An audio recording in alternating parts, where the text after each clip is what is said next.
Did you know some animals can actually change their gender? Yep, nature's full of surprises. Take clownfish, for example. All of them are born male. But when the dominant female dies, the largest male transforms into a female, both physically and hormonally.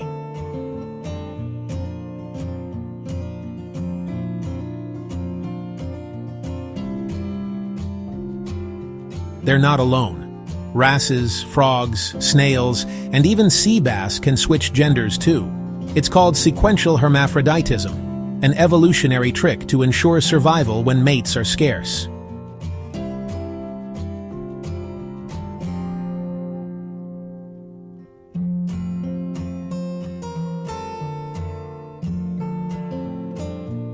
In the wild, gender isn't fixed. It's flexible, adaptive, and often the key to keeping an entire species alive.